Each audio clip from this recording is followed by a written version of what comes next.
Since the dawn of human consciousness, we've looked up. We looked up to track the sun, to navigate by the stars, and to find the gods. But looking was never enough. We wanted to be there. This is the story of our Vechko impulse, a psychological and architectural drive that transcends borders, cultures, and eras. It's a language written in stone, steel, and glass, decoding one single, persistent message. Humanity's refusal to be bound by the earth, from the mud-brick ziggurats of Mesopotamia to the gleaming needles of modern Dubai. The history of the tower is not just a history of engineering. It's a history of our ego, our spirituality, and our undying ambition. In the beginning, height was holy.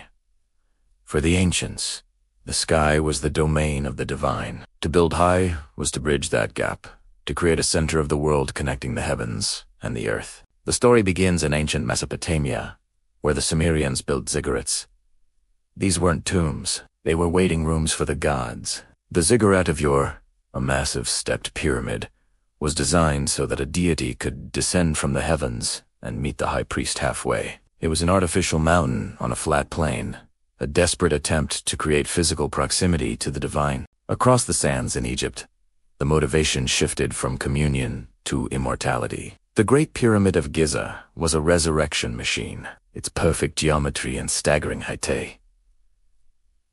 Tallest man-made structure for over 3,800 years were designed to launch the pharaoh's soul into the stars. These were engines of eternity, built on the backs of thousands, all driven by the belief that verticality equaled divinity. But the most famous ancient tower is one that likely never existed, at least not as the myth describes. The Tower of Babel remains the ultimate archetype of vertical ambition. In the biblical narrative, humanity unites to build a tower with its top in the heavens. It's a story of hubris. God strikes the tower down not because the engineering was bad, but because the intent was arrogant. This myth planted a seed in our psyche that remains today. There is a dangerous line between reaching for greatness and playing God. As centuries turned, the motivation for height evolved. In the Middle Ages, the vertical impulse split into two distinct paths, the sword and the cross. In the chaotic feudal landscape of Europe, height meant safety. In the Italian town of San Gimignano, wealthy families engaged in a vertical arms race, building 72 tower houses, some reaching 50 meters high. These were dark, cramped fortresses, but they served a crucial purpose.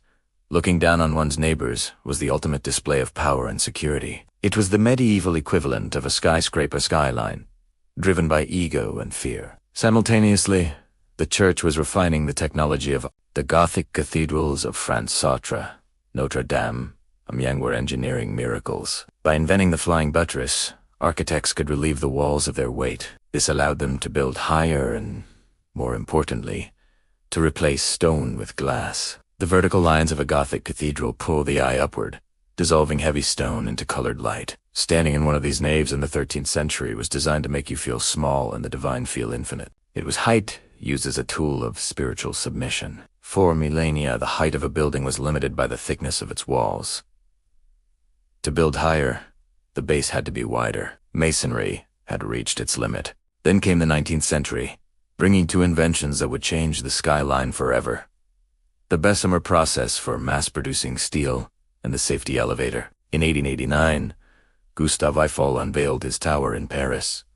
It was a shock to the system. Critics called it a hollow candlestick, but the Eiffel Tower stripped away the masonry skin, revealing the skeleton of the future. It proved that a structure could be incredibly high, yet remarkably light. It was the first time humanity built a tower not for God or for war, but for the sheer celebration of engineering capability. But the true revolution was happening across the Atlantic. In Chicago and New York, land prices were skyrocketing.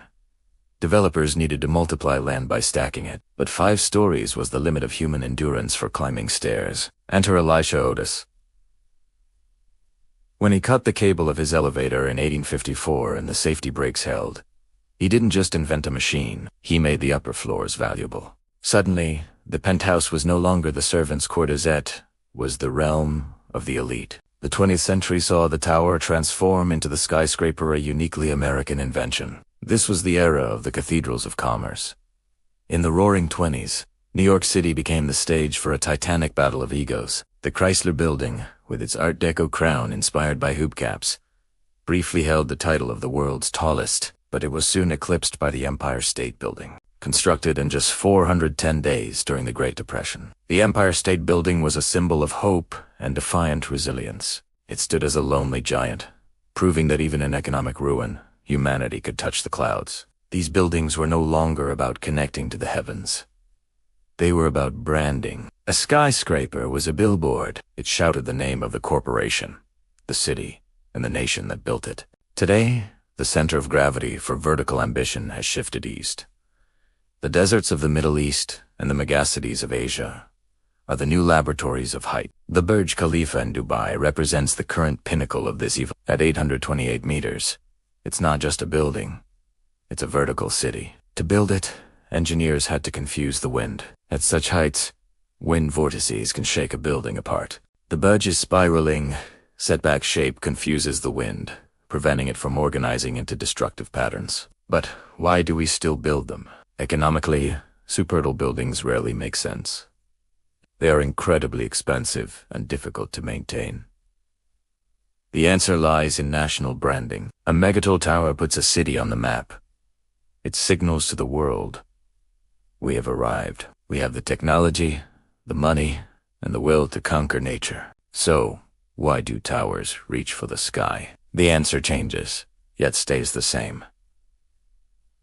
The Sumerians built to speak to gods. The medieval lords built to protect their gold. The Americans built to advertise their commerce. Modern nations build to assert their identity. But beneath all of it, there remains a primal, psychological driver. There is a profound silence at the top of a skyscraper. When we look down from the observation deck, the chaos of the world becomes a silent, organized pattern. We build high because we crave perspective. We are a species bound to the surface, yet obsessed with the view from above. The tower is our attempt to break the bonds of gravity, not just physically, but philosophically. As long as there is a sky above us, we will find a way to build a ladder to reach it. Thanks for watching. If you enjoyed this journey through history, don't forget to like and subscribe for more content like this. See you in the next one.